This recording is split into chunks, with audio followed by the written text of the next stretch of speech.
आप अपना नाम बताएं और कहाँ से तशरीफ़ लाए? मेरा नाम फ़ारूक हैदर अज़ीमी है। मेरा ताल्लुक़ लाहौर से है। याज़ूर की जो किताबों के स्टॉल्स हैं, इससे मेरी ड्यूटी होती है कि स्टॉल्स लगाना कराची में भी, लाहौर में भी, और जहाँ भी बुक स्टॉल लगते हैं, जहाँ भी बुक फेयर लगते हैं, उन बुक फेयर में स्टॉल लगाता हूँ मैं। आपके पास अवेलेबल है? ख्वाजा शमसुद्दीन अज़ीमी साहब की आलमोस्ट 100+ बुक्स जो उन्होंने लिखी हुई हैं वो हैं, और आलमोस्ट हमारे पास 90% बुक्स अवेलेबल हैं।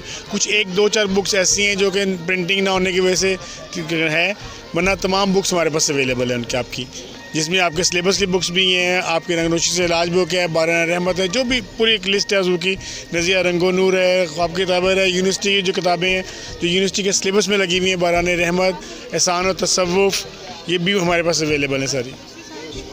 बहुत शुक्रिया।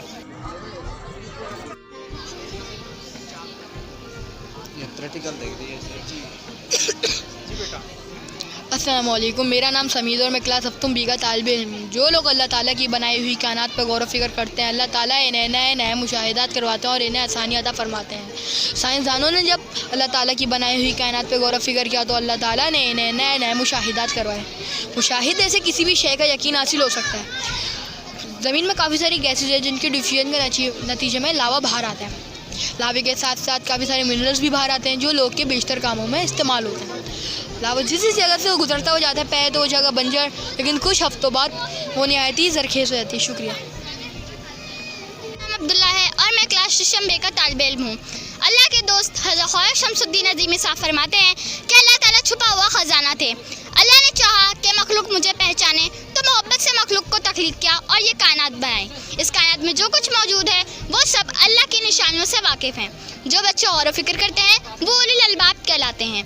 उलिल अलबाब की खासियतें ये हैं कि वो गौर व फिक्र करते हैं, बाअदब होते हैं, तजस्सुस की सलाहियत को इस्तेमाल करते हैं, ज़हीन होते हैं और इनके दिल में अल्लाह की मोहब्बत और शुक्र पैदा होता है कि अल्लाह ने कोई चीज़ बिला मकसद पैदा नहीं की। शुक्रिया।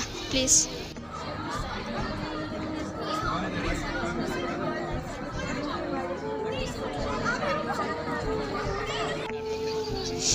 अस्सलाम वालेकुम, मेरा नाम हस्साम अली है और मैं क्लास 8B का तालिब इल्म हूँ।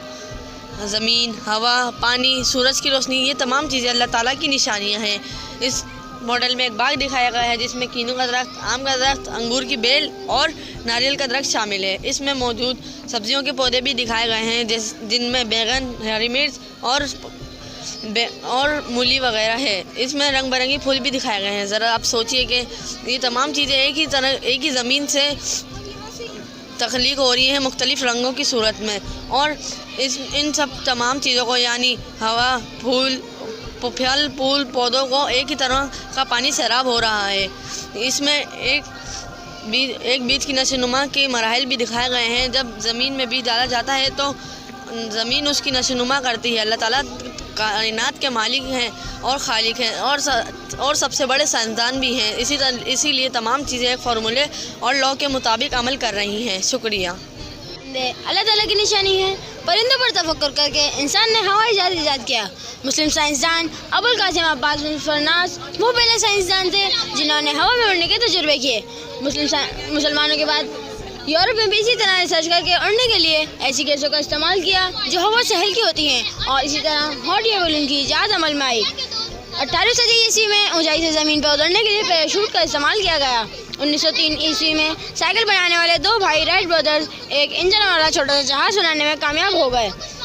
दौर जदीद में तेज़ रफ्तार सुपरसोनिक एयरक्राफ्ट से लेके स्पेसशिप तक की इजाद अमल में आई। अगर इंसान अल्लाह की तख्लीक परिंदों पर गौर व फिक्र ना करता तो आज हम जहाज़ जैसी करामात इजाद से वाकिफ़ ना होते। शुक्रिया।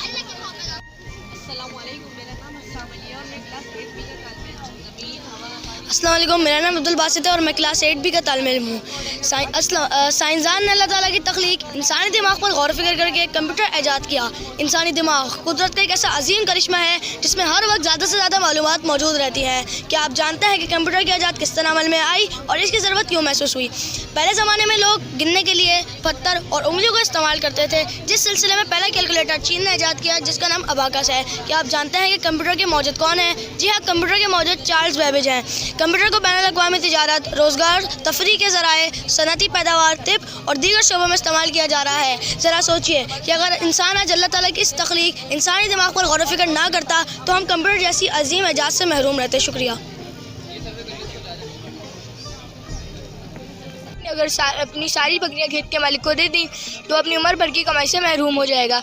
इससे बचने का आसान तरीका ये है कि बकरियों का मालिक खेत में जाकर काम करे, यानी पानी दे, हल चलाए, गोडी करे और देखभाल करे, और जब फसल पककर तैयार हो जाए तो खेत के मालिक को दे दे। इसके साथ साथ बकरियों का दूध और ऊन वगैरह खेत का मालिक इस्तेमाल करे, और जब फसल तैयार होने के बाद सारी बकरियाँ बकरी के मालिक को वापस दे दी जाएँ।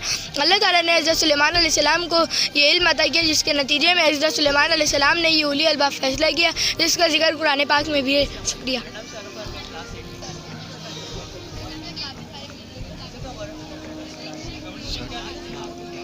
अस्सलाम वालेकुम, मेरा नाम हमज़ा अहमद है और मैं क्लास 8B का तालिबे इल्म हूँ। मैं कुम्हार हूँ, मिट्टी से प्यार करता हूँ और मिट्टी के बर्तन बनाता हूँ।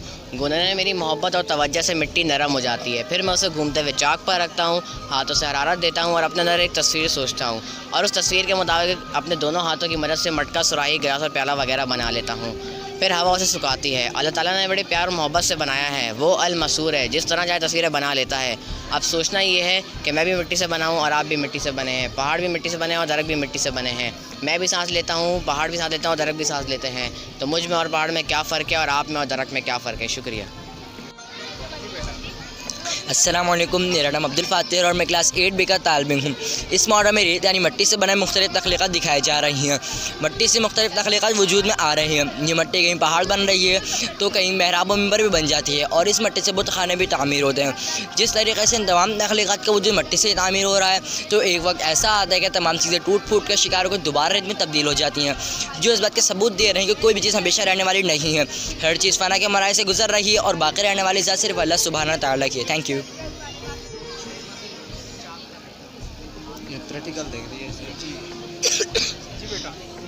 अस्सलाम वालेकुम, मेरा नाम समीद और मैं क्लास 7B का तालिबे इल्म हूँ। जो लोग अल्लाह ताला की बनाई हुई कायनात पर गौर व फिक्र करते हैं, अल्लाह ताला इन्हें नए नए मुशाहिदात करवाते हैं और इन्हें आसानियाँ अता फरमाते हैं। साइंसदानों ने जब अल्लाह ताला की बनाई हुई कायनात पर गौर व फिक्र किया तो अल्लाह ताला ने इन्हें नए नए मुशाहिदात करवाए। मुशाहिदे से किसी भी शय का यकीन हासिल हो सकता है। ज़मीन में काफ़ी सारी गैसेज है जिनके डिफ्यूजन के नतीजे में लावा बाहर आता है। लावे के साथ साथ काफ़ी सारे मिनरल्स भी बाहर आते हैं जो लोग के बेशतर कामों में इस्तेमाल होते हैं। लावा जिस जगह से वो गुजरता हो जाता है पैद हो जाएगा बंजर, लेकिन कुछ हफ्तों बाद वो नहायत ही ज़रखेज़ हो जाती है। शुक्रिया।